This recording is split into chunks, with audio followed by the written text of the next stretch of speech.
Hello guys, this is Ankur Kaushik and you are welcome our channel UPSC accessible. आज की हमारी class होने वाली है horizontal and vertical distribution in ocean water of temperature in ocean waters के बारे में। क्या कह रहा है कि देखो, लैंड पे हमने पढ़ लिया, ठीक है। लैंड पे जो होता है हमारे एटमॉस्फेयर हमारा इंसुलेशन रिसीव करता है, ठीक है। जब इंसुलेशन रिसीव करता है तो एटमॉस्फेयर में वर्टिकल और हॉरिजॉन्टल डिस्ट्रीब्यूशन, हॉरिजॉन्टली जो है वो वेरिएशन होती है टेम्परेचर की, ठीक है। लेकिन ऐसी वेरिएशन ओशंस में भी होती है, क्योंकि ओशन में पानी है तो पानी गर्म भी होगा। होगा कि नहीं होगा? जो सरफेस है वाटर का ऊपर का वो गर्म हो जाएगा, तो धीरे ऊपर का वाटर हम ये एज्यूम कर सकते हैं कि ऊपर की जो सरफेस वाली जो लेयर है वो ज़्यादा गर्म रहेगी और धीरे धीरे धीरे धीरे वो कम होता जाएगा। क्यों? क्योंकि इंसुलेशन का इम्पैक्ट कम होता जाएगा जैसे जैसे नीचे जाएंगे, डेप्थ में जाएंगे वाटर की। ये कॉमन सेंस है, लेकिन ऐसा होता नहीं है। यहाँ पे थोड़ा सा क्या है, थोड़ा सा एक लोचा है, वो हमें देखना क्या है। क्या कह रहा है ये? The temperature depth profile for the ocean shows how the temperature decreases with increase in depth. ये टेम्परेचर की डेप्थ प्रोफाइल है और ये हमें क्या बताती है कि किस तरीके से टेम्परेचर जो है वो डिक्रीज करता है डेप्थ के साथ। क्या कह रहा है ये? यहां से यहां तक देखो टेम्परेचर है, ये लगभग लगभग सेम है इतने एरिया में। लगभग 100 से 500 मीटर का रीजन होता है, 400-500 मीटर तक, सरफेस से लेके 400-500 मीटर तक टेम्परेचर बराबर ही रहता है। उसके बाद एकदम से गिरना स्टार्ट होता है, यहाँ तक गिरा है 1000 मीटर तक। उसके बाद फिर वो एक लोवेस्ट पॉइंट पे पहुंचता है और कितनी भी गहराई हो फिर उस लोवेस्ट पॉइंट पे ही रहता है, उसके बाद नहीं गिरता। यहाँ के बाद टेम्परेचर और कम नहीं होगा, बस इतना ही होगा और नीचे तक गहराई हो कितनी भी हो, चाहे 4500 6000 कितनी भी मीटर गहराई हो, इतना ही टेम्परेचर रहता है। ये टेम्परेचर प्रोफाइल है ओशन की, ठीक है। क्यों होता है ऐसा? पहले तो ये है क्या, पहले ही देख लेते हैं, यही देख लेते हैं इसको। क्या कह रहा है? The profile shows A boundary region between surface waters of the ocean and deep layers. ये ऊपर का सरफेस वाटर है, मतलब इसमें जो टेम्परेचर है इस रीजन में लगभग 400-500 मीटर तक सरफेस से, इसमें टेम्परेचर पूरे रीजन में सेम रहता है। जो सरफेस का टेम्परेचर है वही नीचे 500 मीटर तक मिलेगा। उसके बाद क्या होता है? ये नीचे वाला डीप डीप डीप लेयर है, ये सरफेस वाटर है, ये डीप लेयर। इन दोनों के बीच में एक बाउंड्री लेयर मिलती है जिसमें कि टेम्परेचर डिक्रीज होता है।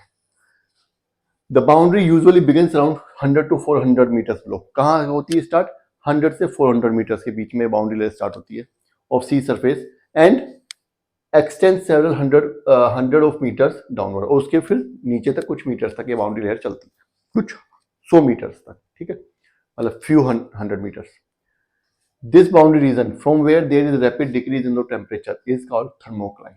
अब ये बहुत इंपॉर्टेंट टर्म आ गई यहाँ पे, थर्मोक्लाइन। होता क्या है? ये जो रीजन है इतना लगभग सरफेस से, सी सरफेस से और लगभग 400-500 मीटर तक, प्लेट से 500 मीटर फॉर एक्यूरेसी, 0 से 500 मीटर तक डेप्थ तक टेम्परेचर सेम ही रहता है। क्यों रहता है अभी उसमें नहीं जाएंगे। इसमें टेम्परेचर सेम रहता है। 500 मीटर के बाद टेम्परेचर एकदम से गिरना स्टार्ट होता है और 1000 मीटर तक गिरता रहता है, ठीक है। उसके बाद टेम्परेचर फिर नहीं गिरता, उतना ही रहता है। इस रीजन को जिसमें टेम्परेचर गिरता है इसको हम थर्मोक्लाइन बोलते हैं।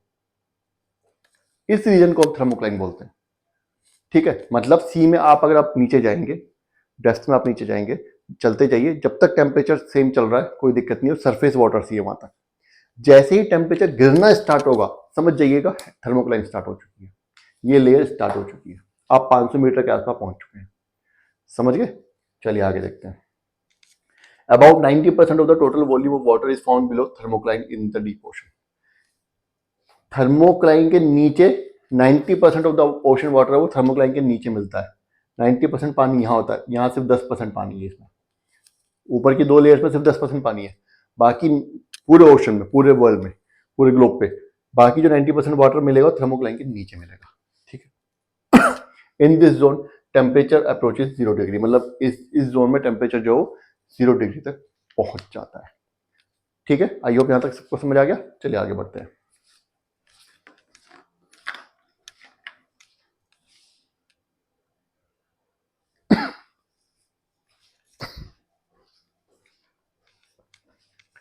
चलिए आगे बढ़ते हैं। अभी तक हमने थोड़ा सा एक इंट्रोडक्शन ले लिया, सब कुछ थोड़ा थोड़ा बता दिया था एनसीईआरटी ने। आगे ये डिटेल में बताने वाले हैं। क्या कह रहे हैं? The temperature structure of oceans over middle and low latitudes can be described as a 3 layer system from surface to the bottom.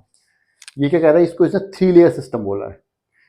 ठीक है, कि जो सरफेस का जो टेम्परेचर स्ट्रक्चर है ओशन का, उसको 3 लेयर स्ट्रक्चर में डिस्क्राइब किया जा सकता है, लेकिन only in low and mid latitudes. मतलब अगर ये हमारी अर्थ है, ये हमारी अर्थ है, ठीक है, ये इक्वेटर है, तो लो लैटिट्यूड्स तो ये हो गए और मिडिल लैटिट्यूड्स ये हो गए, तो ये 3 लेयर यहीं तक मिलेंगी, मिडिल लैटिट्यूड्स तक, इतने ही रीजन में मिलेंगी बस, ये इससे ऊपर नहीं मिलेंगी। ठीक है, क्यों, आगे बढ़ेंगे। ठीक है, अभी बताया जाएगा, पहले देखते हैं क्या कह रहा है ये। इन 3 लेयर्स के बारे में बात करते हैं। पहली लेयर कौन सी है? The first layer represent the top layer of warm oceanic water. ये टॉप लेयर है वार्म ओशनिक वाटर की, मैंने बताया आपको अभी, समझाया। ठीक है, and it is about 500 metre thick. इसकी थिकनेस कितनी होती है? लगभग 500 मीटर की होती है। With temperature ranging between 20 to 25 degree centigrade. इसका टेम्परेचर कितना होता है? 20 to 25 डिग्री सेंटीग्रेड। ये देखो यहाँ पे लिखा हुआ भी है, ये 20 डिग्री 24 है। ठीक है, तो इसी रेंज में रहता है, डिपेंडिंग ऑन किस रीजन में, इक्वेटर के पास है, इक्वेटर से दूर है, इस चीज पे डिपेंड करता है। आगे क्या कह रहा है? This layer with in tropical region is present throughout the year. अब इस लेयर में की एक खास बात है, ये लेयर जो है ये ट्रॉपिकल रीजन में, मतलब नियर द इक्वेटर, ये जो हमारा इक्वेटर है इस रीजन में तो पूरे साल प्रेजेंट रहेगी, लेकिन ये जो मिड लैटिट्यूड्स हैं इसमें सिर्फ समर्स में मिलती है, सिर्फ समर्स में, बाकी में नहीं मिलती। क्यों? And is characterise sorry is present throughout the year, but in mid latitudes it develops during summer only. क्यों, ऐसा क्यों होता है? इंसोलेशन, इक्वेटर पे इंसोलेशन पूरे साल लगातार बराबर रहती है। मिड लैटिट्यूड्स में ऑन द अदर हैंड क्या होता है, जो मिड लैटिट्यूड्स में क्या होता है, मिड लैटिट्यूड्स में जो इंसुलेशन होती है गर्मी में तो रहती है ज्यादा, लेकिन विंटर्स में कम हो जाती है। ठीक है, और रेनी सीजन में तो पता ही है आपको क्या होता है, कभी बारिश आ रही है, कभी कुछ हो रहा है, ज्यादातर इंसुलेशन नहीं होती, क्योंकि बादल क्या कर लेते हैं, घटा हो जाती है बादलों की वजह से, तो सनलाइट पूरी प्रॉपरली पहुंच नहीं पाती है। तो इसलिए ये जो फर्स्ट लेयर है ये इक्वेटर पर पूरे साल रहती है, लेकिन मिड लैटिट्यूड्स में सिर्फ कुछ टाइम के लिए, समर पीरियड में ही ये क्या होती है, डेवलप हो पाती है। क्यों? बता दिया रीजन आपको, इंसुलेशन है। अब आ जाते हैं हम अपनी सेकंड लेयर पे। Second layer is called thermocline, बताया भी मैंने, lies below the first layer, ये पहली लेयर के नीचे मिलती है, ये वाला रीजन है हमारा, इस रीजन में। ठीक है, and is characterised by rapid decrease in temperature with increasing depth. और इसकी खास बात क्या है कि यहां से डेप्थ के साथ, डेप्थ के नीचे के साथ टेम्परेचर भी डिक्रीज होना शुरू हो जाता है। जैसे जैसे डेप्थ बढ़ेगी वैसे वैसे टेम्परेचर इंक्रीजिंग हो जाएगा। मैंने बताया आपको अभी, ठीक है, कि जहां तक टेम्परेचर जो नहीं कर रहा, आप समुद्र के अंदर जा रहे हैं, ओशन के अंदर, अगर टेम्परेचर आपको कम फील नहीं हो रहा तो इसका मतलब आप अपर लेयर में है, फर्स्ट लेयर में। जैसे टेम्परेचर आपको गिरना स्टार्ट होगा सेकेंड लेयर में समझ लीजिए चले गए, जो कि क्या है, thermocline layer. Thermocline is 500 to 1000 metre thick, 500 से 1000 मीटर के इसकी थिकनेस होती है। ठीक है, समझ आ गया। अब आ जाते हैं थर्ड लेयर पे, इज वेरी कोल्ड, ये बहुत कोल्ड होती है, बता ही दिया इसने, यहाँ पे टेम्परेचर 0 डिग्री पहुंच जाता है ना थर्मोक्लाइन में, तो ऑब्वियस सी बात है ये भी 0 ही होगी। And extend up to deep ocean floor, और ये कहां तक, जहां तक ओशन फ्लोर है वहां तक। अब ओशन फ्लोर 3000 पे भी हो सकता है, 6000 पे भी हो सकता है, कहीं भी हो सकता है। ठीक है, in Arctic and Antarctic circles, देखो अभी आ गया आपकी बात। अब वो जो सबसे पहले इसने बताया था ना, क्या कि ये जो ये लेयर है ये सिर्फ मिड और लो लैटिट्यूड्स में मिलेगा, मिडिल और लो लैटिट्यूड्स में, अपर हाई लैटिट्यूड्स में नहीं मिलेगा। क्यों? क्यों बताया इसने ऐसा? हाई लैटिट्यूड्स मतलब हमारे पोलर रीजन, पोलर रीजन मतलब यहाँ पे आर्कटिक, नीचे अंटार्कटिक। तो क्या कह रहा है, in Arctic and Antarctic circles मतलब पोलर रीजन में, हाई लैटिट्यूड्स में, the surface water temperature are close to 0। क्या कह रहा है ये, कि यहां पे ऑलरेडी पानी 0 ही है। ठीक है, so the temperature change will be with depth will be slide. तो कह रहा है जब पहले ही 0 है और नीचे का भी 0 है तो बीच में डिफरेंस ही क्या है, कुछ भी नहीं। यहां पे डिफरेंस क्यों आया? इंसुलेशन की वजह से यहां का पानी, ऊपर का पानी गर्म हो जा रहा था, जहां तक इंसुलेशन का इंपैक्ट है वहां तक गर्म रह रहा था पानी, वार्म था, जहां तक इंसुलेशन का पानी इंपैक्ट खत्म हुआ वहां से टेम्परेचर डिक्रीज करना स्टार्ट हो गया, ठीक है। लेकिन ठीक है, फिर यहां तक डिक्रीज हुआ 1000 मीटर तक, उसके बाद फिर 0 डिग्री ही है। लेकिन जो पोलर रीजन है वहां पे इंसुलेशन तो है ही नहीं, तो ये दोनों ऊपर की लेयर गायब हो जाएंगी, क्योंकि ऊपर का ही जो सरफेस रीजन है, सी सरफेस जो लेयर है, उसी का टेम्परेचर 0 डिग्री है, 0 डिग्री। तो इसलिए कोई चेंज आएगा ही नहीं, नीचे तक 0 ही रहेगा, क्योंकि इंसुलेशन नहीं है, ठीक है। इंसुलेशन की वजह से ऊपर लेयर वार्म अप हो पा रही थी, वो वार्मिंग अप नहीं होगा, वो वार्म अप लेयर जो होगा, जो टेम्परेचर थोड़ा बहुत बढ़ा था, वो अब नहीं बढ़ेगा, तो नीचे तक 0 ही रहेगा। क्या कह रहा है, here only one layer of cold water exist, यहाँ पे एक ही लेयर होती कोल्ड वाटर की, which extends from surface to deep ocean floor, और ये सरफेस से डीप ओशन फ्लोर तक ये सी लेवल है, ठीक है, और ये हमारा 0 डिग्री है, ये एक ही लेयर रहती है 0 डिग्री, पूरे का टेम्परेचर 0 डिग्री ही रहता है, 0 डिग्री सेंटीग्रेड। समझ आ गया ये, यहां तक समझ आया? चलिए आगे बढ़ते हैं।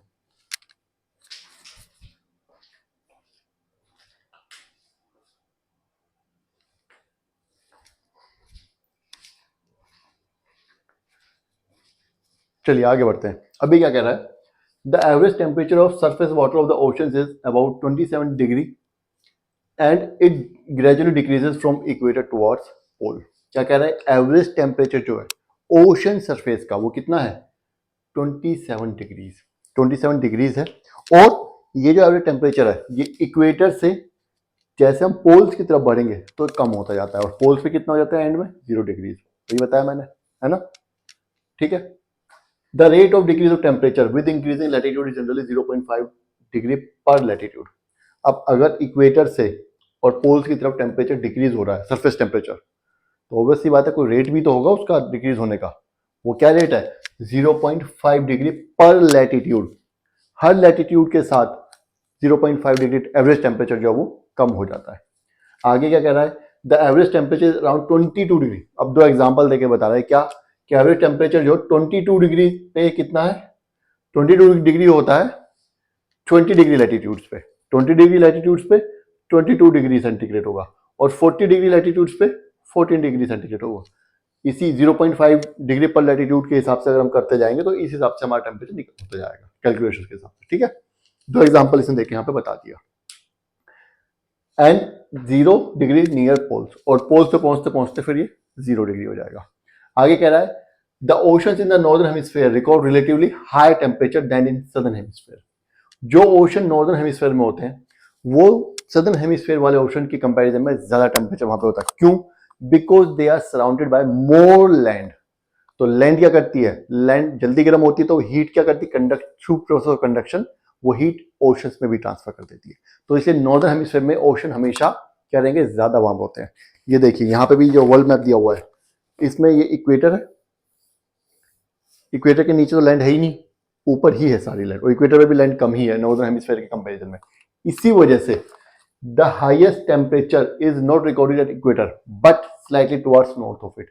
इसी वजह से क्योंकि यहाँ पे लैंड कम है इक्वेटर पे, जो हाईएस्ट टेम्परेचर वो इक्वेटर पे नहीं बल्कि थोड़ा सा नॉर्थ में होता है, कंडक्शन लैंड की वजह से आ रहा है, ठीक है। एक रीजन और भी है कि जैसे मान लीजिए सरफेस टेम्परेचर ज्यादा हुआ ओशन वाटर का तो इवेपोरेशन भी ज्यादा होता है, तो वो पानी तो आधी हीट तो वो latent in the form of latent heat water ही अपने साथ ऊपर ले जाता है, ये भी एक रीजन हो सकता है, ठीक है। आगे क्या कह रहा है ये, the average annual temperature for north and south hemisphere are around 19 and 16 degree respectively. क्योंकि नॉर्दर्न हेमिस्फीयर में लैंड ज्यादा है तो वहां का एवरेज एनुअल टेम्परेचर भी ज्यादा है, कितना, 19 डिग्री, और सदर्न हेमिस्फीयर में लैंड कम है तो वहां का जो एवरेज टेम्परेचर वो कितना है, 16 डिग्री, 3 डिग्री का फर्क लगभग है। ये इस फिगर में भी आपको देखने को मिलेगा, अभी बताऊंगा। This variation is due to unequal distribution of land and water in northern and southern hemisphere. और ये जो अनइक्वल डिस्ट्रीब्यूशन ऑफ हीट क्यों है, क्योंकि लैंड और ओशन का जो अनइक्वल डिस्ट्रीब्यूशन है उसकी वजह से इस तरीके का जो डिफरेंस है टेम्परेचर में हमें देखने को मिलता है। Figure 13 point show the special pattern of surface temperature of ocean. अब फिगर 13 पॉइंट शो जो अपनी सरफेस टेम्परेचर जो बताती है, देखो इक्वेटर पे लगभग 25 डिग्री है टेम्परेचर, इक्वेटर से ऊपर थोड़ा सा ऊपर 28 डिग्री है हाईएस्ट टेम्परेचर जो है, उसके बाद फिर दोबारा कम होता जा रहा है, उसके बाद फिर 28 के बाद 25, 20, 15, 10 और ऊपर पोल पे 0। ठीक है, यहाँ पे क्या है, यहाँ पे इक्वेटर पे 25 है, सदर्न में क्या होगा 20, 15, 10, 5, इसमें कम ही होता जा रहा है। यहाँ पे क्या होगा, ऊपर नॉर्दर्न हेमिस्फीयर में पहले थोड़ा बढ़ेगा, 28 तक जाएगा, फिर कम होना स्टार्ट होगा। समझ लो, ये हमारे स्पेशल पैटर्न है, इसको एक बार देख लीजिएगा। ठीक है, तो चलिए एक छोटा सा पैराग्राफ और बचा है, उसे और चल लेते हैं, जल्दी से आगे बढ़ते हैं।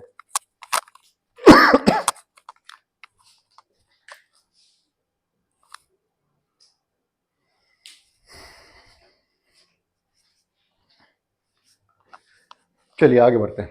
देखिए मैंने आपको क्या बताया, अभी मैंने आपको ये बताया कि जो इक्वेटर पे मतलब मिड और लोअर लैटिट्यूड्स में क्या होता है, 3 लेयर होती है। पहली लेयर जिसमें कोई चेंज नहीं होता, टेम्परेचर लगभग उतना ही रहता है। ठीक है, दूसरी लेयर थर्मोक्लाइन लेयर जिसमें रैपिडली चेंज होता है, और तीसरी लेयर में फिर दोबारा स्टेबल हो जाता है, टेम्परेचर 0 ही रहता है। ठीक है, ये 3 लेयर थी। लेकिन इस लेयर में क्यों नहीं होता चेंज? इंसोलेशन तो मैक्सिमम यहाँ पे है ना, उसके बाद तो फिर धीरे धीरे कम होना चाहिए। जैसे एटमॉस्फेयर में हमने क्या पढ़ा था, सबसे ज्यादा गर्म जो होता है एटमॉस्फेयर वो नीचे अर्थ के पास होता है, उसके बाद फिर धीरे धीरे ऊंचाई के साथ एटमॉस्फेयर जो है वो ठंडा होने, उसकी टेम्परेचर कम होने लगता है। लेकिन यहाँ पे ऐसा क्यों, यहाँ पे ऐसा क्यों है कि इस पर्टिकुलर रीजन तक लगभग 100-200 मीटर तक क्या हो रहा है, 100 से 400 मीटर तक टेम्परेचर बराबर ही है। मैं बताता हूँ आपको। It is well known fact that the maximum temperature of the ocean is always at the surface. ये हमें पता है कि मैक्सिमम टेम्परेचर कहाँ होगा, सरफेस पे होगा, because they receive direct heat from the sun. Reason भी पता है हमें, इंसोलेशन, डायरेक्ट हीट आ रही है सन पे, तो ये लेयर तो सबसे ज्यादा गर्म होगी ही होगी, ऑब्वियस सी बात है। And the heat is transmitted to the lower section of the ocean through process of convection. इस ये जो सेक्शन है, ये लोअर सेक्शन है यहां तक, इसमें जो हीट जाएगी वो कैसे जाएगी, नॉट थ्रू कंडक्शन। कंडक्शन नहीं, कंडक्शन का मतलब क्या होता है, एक पार्टिकल दूसरे पार्टिकल तो हीट ट्रांसफर करता है, ये इसे करेगा, ये इसे करेगा, ये इसे और यहाँ धीरे धीरे सारे गर्म हो जाएंगे। लेकिन इसके थ्रू नहीं हो रहा, थ्रू कन्वेक्शन हो रहा है। मतलब ये गर्म हो गया, ये गर्म हो गया, तो किसी वजह से ये हट जाएगा अपनी जगह से, किसी भी रीजन से, तो ये वाला जाकर के इसकी जगह ले लेगा, ये वाला पार्टिकल। अब क्या होगा, अब यहां पे इंसुलेशन तो आ ही रही है डायरेक्ट, ये वाला आ गया ऊपर, ये हट गया था, अब ये गर्म होने लगेगा। इतनी देर में ये वाला घूम के वापस नीचे आ जाएगा, फिर क्या होगा, दूसरे बार ऊपर जाएगा। तो इस तरीके से क्या होता है, ये पूरा रोटेशन चलता रहता है। समझ रहे हो आप, इस तरीके से फिर ये पार्टिकल ऊपर, दूसरा ऊपर, तीसरा, इस तरीके से रोटेशन चलता रहता है। कन्वेक्शन का मतलब घूमना, मूवमेंट ऑफ लिक्विड की वजह से जो हीट ट्रांसफर होती है उसको हम कन्वेक्शन कहते हैं। ठीक है, यहां पे क्या कह रहा है, ये होता क्या है, मैंने आपको क्या बताया कि लैंड ब्रीज क्या करती है, लैंड ब्रीज कोस्ट से पानी के गर्म पानी को, लैंड ब्रीज मतलब जो लैंड से चलेगी, वो कोस्ट से गर्म पानी को आगे की तरफ ले जाती है, हमने लास्ट क्लास में पढ़ा हुआ है। तो ये इधर से गर्म पानी जो है, जो ऊपर की जो हॉट लेयर है, उसको लैंड ब्रीज आगे ले जाएगी। तो हमने यही पढ़ा कि ये जब पानी इधर ले जाती है तो यहाँ पे कोल्ड अपवेलिंग होती है, नीचे का ठंडा पानी ऊपर आ जाता है कि नहीं आ जाता, ये पानी भी घूम के वापस यहीं आ जाएगा। कहाँ जाएगा बेचारा, यहीं तो जाएगा। ऐसे मान के चलो कि ओशन एक बहुत बड़ा बर्तन है जिसमें पानी की क्वांटिटी सेम है, लेकिन स्पेस भी तो सेम है। अगर अगर एक जगह का पानी मूव करता है, रहेगा तो उसी बर्तन में ना, तो दूसरी जगह का पानी, मान लीजिए बर्तन है, यहां का पानी मूव किया तो नीचे का पानी ऊपर लेने आया, ये जगह खाली होगी तो यहां भी तो घूम फिर के यही पानी आएगा। फिर इस तरीके से सर्कुलेशन चलता रहता है। तो ये जो हीट है ट्रांसफर होती रहती है, ये विंड्स इसको लेके जाती रहेंगी, नीचे का पानी कोल्ड अपवेलिंग होती रहेगी, फिर ये वार्म होगा, फिर विंड इसको आगे ले जाएंगी, इसी तरीके से सर्कुलेशन चलता रहता है। तो इस ऊपर की लेयर में जो पानी में जो गर्मी रहती है, सॉरी टेम्परेचर जो चेंज नहीं आता टेम्परेचर में, वो इसी वजह से नहीं आता है। समझ गया। इसके बाद क्या होता है, 100 के बाद क्या होता है, 100 तक तो ये लेयर ही होती है, मतलब कहीं 100 कहीं 400 तक। 100 से 400 का मतलब कहीं कहीं पे 100 है, कहीं कहीं पे 400 है, डिपेंड कर रहा है इंसुलेशन पे कितनी ज्यादा मिल रही है। तो उसके बाद क्या होगा, उसके बाद ये इंसुलेशन का इम्पैक्ट खत्म हो जाएगा। तो क्या कह रहा है, it results into decrease of temperature with increasing depth. तो फिर क्या होगा, एकदम से टेम्परेचर में डिक्रीज आना स्टार्ट हो जाएगा। But the rate is not uniform through out. हमें पता है यूनिफॉर्म नहीं है, ऊपर तो बिल्कुल भी नहीं था यूनिफॉर्म, ऊपर तो कोई चेंज ही नहीं था, थर्मोक्लाइन में एकदम से चेंज हो रहा है ना, थर्मोक्लाइन में एकदम से चेंज हो रहा है। और नीचे तो फिर दोबारा कोई चेंज नहीं है। इस तरीके से था ना, है ना। The temperature falls very rapidly up to 200 metre, 200 metre तक बहुत रैपिडली करता है। जहां पे कहीं पे अगर ये रीजन, ये वाली रेंज जो 100 मीटर तक हुई अगर, तो 200 मीटर तक ये टेम्परेचर बहुत रैपिडली जो डिक्रीज करेगा। उसके बाद thereafter the rate of decrease of temperature is slow down, उसके बाद थोड़ी ये जो रेट ऑफ टेम्परेचर थोड़ी सी कम हो जाती है। ठीक है, तो बेसिकली बहुत छोटे छोटे कंसेप्ट हैं, लेकिन समझने जरूरी है। अगर ये नहीं समझेंगे तो आगे दिक्कत होगी आपको। आगे जब हम पढ़ने वाली चीजें ओशन करंट्स वगैरह आएंगे तो वहाँ पे समझने में, सैलिनिटी आने वाला है अभी, इन सब चीज़ों में दिक्कत आएगी। ठीक है, तो ये वीडियो यहीं खत्म करते हैं। ये टॉपिक खत्म हो गया। नेक्स्ट टॉपिक आपका कौन सा है? नेक्स्ट टॉपिक आपका सैलिनिटी ऑफ ओशन वाटर्स। ठीक है, तो इसके बारे में हम कल नेक्स्ट क्लास लेंगे। तब तक इस वीडियो को देखना है। कुछ समझ नहीं आया तो कमेंट कर दीजिए, अब दोबारा बताऊंगा। बाकी वीडियो पसंद आई तो लाइक करना है और चैनल को सब्सक्राइब करना है। Thank you.